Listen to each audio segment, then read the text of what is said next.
People always ask me what makes Canada great.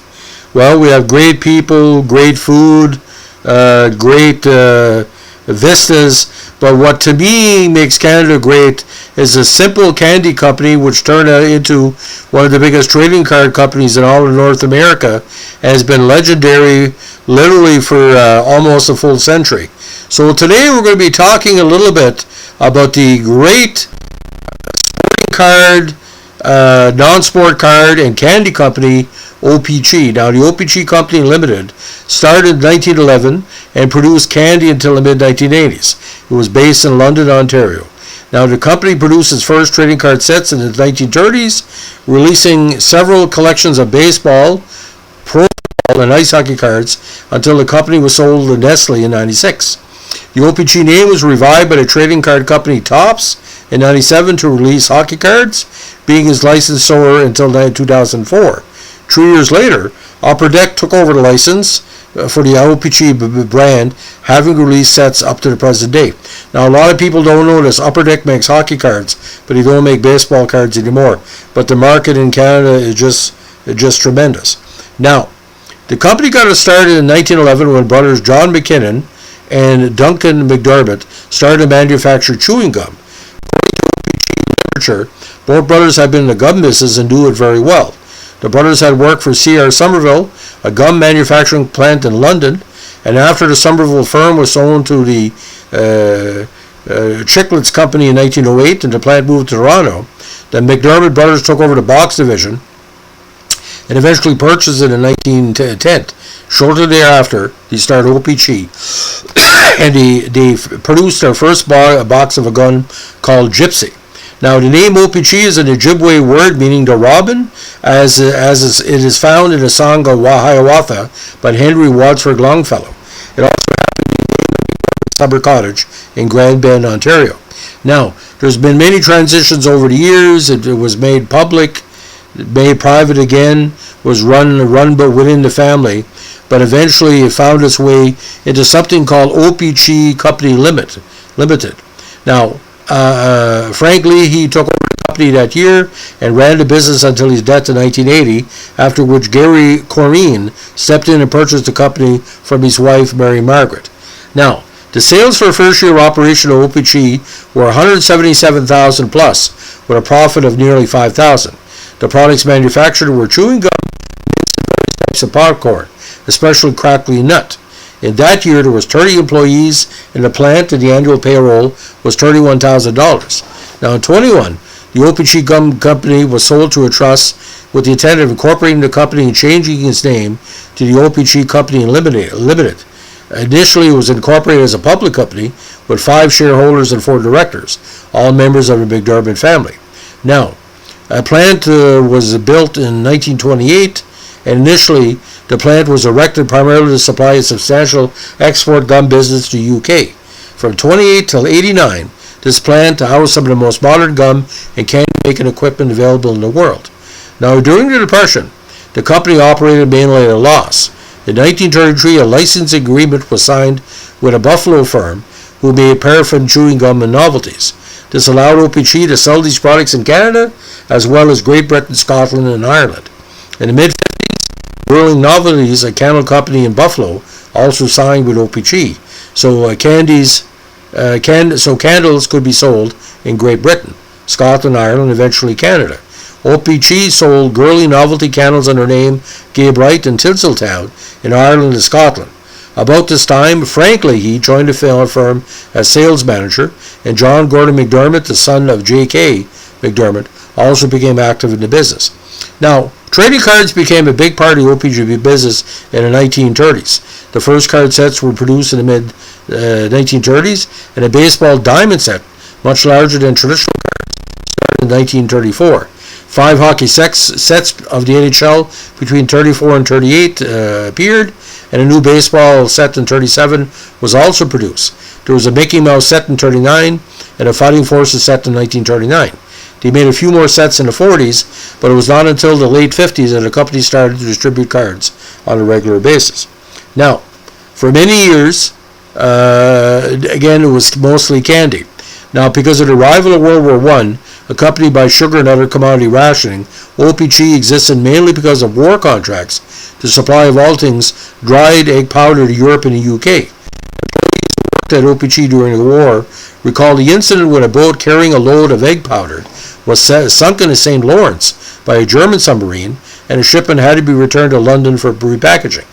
During this time, the only gum product manufactured was Thrills, a product that was still being sold today. It's a very good gum, by the way, very purplish in what do you call it, cover, as we say. Now, D.H. McDermott died in December 42, and J.K. died of a heart attack in 45 at the age of 79. Now, under new President Leahy, the company flourished in the late 1950s. In 58, a license agreement was arranged with a manufacturer in Brooklyn, which dramatically increased the future potential of O-Pee-Chee. Subsequent to this, Leahy purchased the company from the McDermott estate in 1961.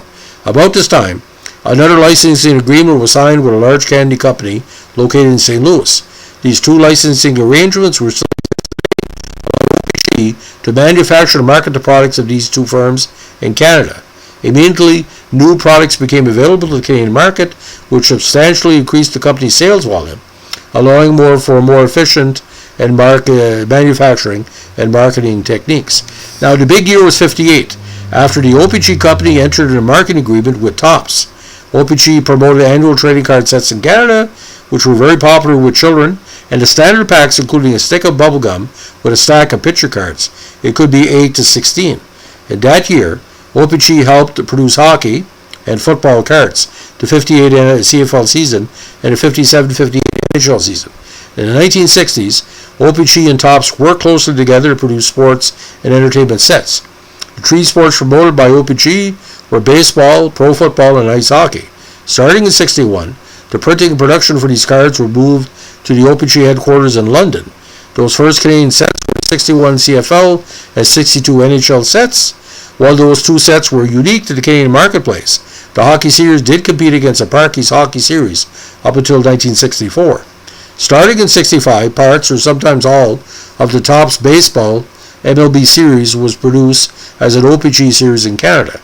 However, the big change was Beatlemania, which overtook North America in the early 1960s. O-Pee-Chee had the right to manufacture and market the Beatle bubblegum cards for the Canadian market.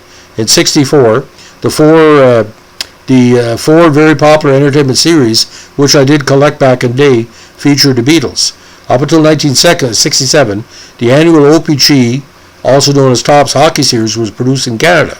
After American Topps Test Series were produced in December 67, which looked just like the regular Canadian 67 Hockey Series, O-Pee-Chee and Topps produced two annual hockey sets from 69 onwards.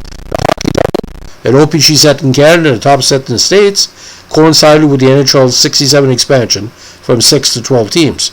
So while the 68 series highlighted a 6-team NHL, the 269 series highlighted a 12-team NHL. Of note, the Topps set will often be released first, but it will include fewer cards than O-Pee-Chee. Also of interest, the card backs were different, written by Topps, but the O-Pee-Chee card backs added a French translation. In 1970, due to Canadian federal legislation, O-Pee-Chee was compelled to add French language text to the backs of his baseball cards. It also happened to be the year that the Expos began to play in the province of Quebec, which had a majority francophone. The practice of making bilingual cards had already been established for hockey. While O-Pee-Chee baseball sets were smaller than their Topps counterparts, its hockey sets for the Canadian market were larger. O-Pee-Chee also occasionally produced independent card sets of popular interest to Canadian collectors, such as one for the 1973 centennial of the RCMP. Now, in the 1970s, O-Pee-Chee's last CFL set was produced in 1972, a 132-card set which included Joe Theismann. After World Hockey Association cards were first featured in the 73 series, an annual WHA series was produced from 75 to 78. Apart from sports cards, the company also produced movie and TV spin-off cards such as Happy Days, Charlie's Angels, and Superman. From 77 to 89, O-Pee-Chee produced cards based on popular motion pictures including Star Wars, The Empire Strikes Back, Return of the Jedi, E.T., and Batman Returns. Now in the 1980s, O-Pee-Chee and Topps produced annual album and sticker series for hockey and baseball. with Panini taking to production. The stickers were so popular that Topps neglected to produce a hockey card series in either 83 or 84. In fact, the stickers were so popular that by 88, Panini had obtained his own license to produce NHL stickers in Canada. Now, after working at O-Pee-Chee for nearly 50 years, Frank Leahy died in 1980. Now, Gary E. Corrine, his son-in-law, who had been active in the business in 68, became president and is now the owner of the business. Now, in 89, O-Pee-Chee moved to a new plant in London East, which accommodates all manufacturing, raw material and finished goods, plus offices and employee facilities. The investment improves present manufacturing capacities and provides for growth and expansion. Now, in 91, O-Pee-Chee and Topps were joined the NHL card market by Pro Set, Score, and Upper Deck. That year, O-Pee-Chee produced a unique O-Pee-Chee Premier Hockey Series that was extremely popular with card collectors. Both an O-Pee-Chee and O-Pee-Chee Premier Hockey Series was produced in each of the 3 successive seasons. But then in 94-95, only a Premier Series was produced. As for baseball, the O-Pee-Chee Premier MLB Series was produced from 91 to 93, while the last O-Pee-Chee MLB Series was produced in 94. And of course, this was the era of the Blue Jays' back-to-back world titles in 92 and 93. Now, the 94 baseball strike, the 95 NHL strike, and the accompanying damage to the baseball card industry hit O-Pee-Chee particularly hard. The company announced that it would leave the card business and refocus its efforts on candy. However, a number of changing circumstances kept in the card business, as well as candy. The 95 season was the last for O-Pee-Chee as a full company, though the Topps marketing arrangement kept the name alive. In 96, O-Pee-Chee was bought by Nestle. In 96, Topps included O-Pee-Chee cards in its signature product as a parallel set.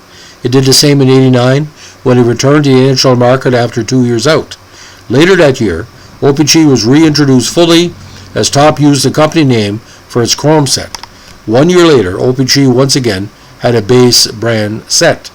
Now, after Mr. Corrine sold his company, he kept the O-Pee-Chee brand name alive in the card collecting market through licenses with Topps and Upper Deck.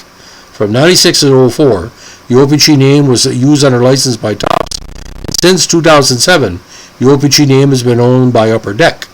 Now, O-Pee-Chee cards continue to be produced through the 2004 hockey season. Now, prior to the start of the 2005 campaign, the NHL and NHLPA did not renew hockey card licenses with Topps, as well as In the Game or Pacific Trading Cards. Instead, the hockey market entered an exclusive 5-year agreement with Upper Deck to produce NHL cards. Now, in 2006, Upper Deck entered an agreement with O-Pee-Chee to revive the O-Pee-Chee brand. Upper Deck's initial O-Pee-Chee hockey product was released during the 2007 campaign. Upper Deck lost its Major League Baseball license in 2010, but they continue to use the O-Pee-Chee brand for ice hockey. Now, vintage O-Pee-Chee cards are much sought after today for their market value, and cards for popular players command premium prices as compared to the Topps regular ones. Now, O-Pee-Chee sold a number of products in the Canadian marketplace, including Bazooka Gum, Nerds Candy, Sweet Tarts, Tartan Tinies, Ton of Gum, and of course Thrills Gum. Trading cards have included the Beatles, Wacky Packages, NHL Hockey, MLB Baseball, Star Wars, Empire Strikes Back, Return to Jedi, Batman, Batman Returns, Ghostbusters 2, Voltron, Gremlins, Dick Tracy, WWF Wrestling, New Kids on the Block, Jurassic Park, Raiders of the Lost Ark, Nintendo Game Pack, Happy Days, Michael Jackson, Jaws, Moonraker, The Partridge Family, and of course, Fright Flicks. Now, if you want to learn more about the O-Pee-Chee story, check out the O-Pee-Chee Hockey Card Story by Up North Productions out of Ontario in 2017, and of course the print edition of the Vintage Hockey Collector's Price Guide, and a print edition of Carlton Hockey Cards, and of course there's various other Beckett and other price guides would give you O-Pee-Chee information. Now, what makes it nice for the O-Pee-Chee cards, there have been numerous inserts over the years. The O-Pee-Chee logo is very beautiful, very, very stunning. But I want you, my good friend Daniel Bowden and other Americans to know, every year was different. You didn't know you were getting the full set. I know in 1972, O-Pee-Chee wasn't the full 792 cards because of the high numbers. I don't think the reprinted the Topps football sets in Canada, I know the CFL 1972 mimicked the 72 NFL set, even though the NFL set came out before the CFL set. But there's numerous key cards in there, of course, the Wayne Gretzky 1980, the Guy Lafleur and Ken Drydens from the early 1970s, the Tall Boys from 65, the Connor McDavids, the very key players, Ovechkin, Mark Messier, rookie, Joe Theismann in the 72 set. There's a lot of key cards in there that get a premium. And what is a big premium as well? It's various key teams: Montreal Canadiens, Toronto Maple Leafs, Montreal Alouettes, Toronto Argonauts will get a premium. But the beautiful O-Pee-Chee football cards from the late 50s, early 60s are quite nice. They're very beautiful designs. And again, the O-Pee-Chee cards are very interesting because they have some of them have traded on the card to let it was after. But the WHA inserts of the 73 packs are quite nice. All the players are reflected. You have the WHA, the first WHA cards in 73. You have the multicolored fronts of the 74 set. You have various playoff cards. You have various all-star cards. There's a Gordie Howe insert. I think it's the 71 set when he retired. I could be wrong here. The Bobby Orr insert when he retired in the late 70s is quite interesting. So there's a lot of key cards that are not in American sets. But what's quite interesting, he took the Charlie's Angels set and used the design of the 72 to do the Charlie's Angels set. And of course the Beatles cards are quite interesting because the backs of them are a little bit different than the international productions that feature them. So again, this is a tribute to our good follower Daniel Bowden, who asked me a few questions about the O-Pee-Chee set. I hope I answered some of them. By the way, if I could buy everybody that's on the channel a pack of Thrills gum, it's quite good. It's got like a kind of a purplish cover. It's very similar to Chiclets, but has a nice, sweeter taste. Very good. Thanks for listening. Bye.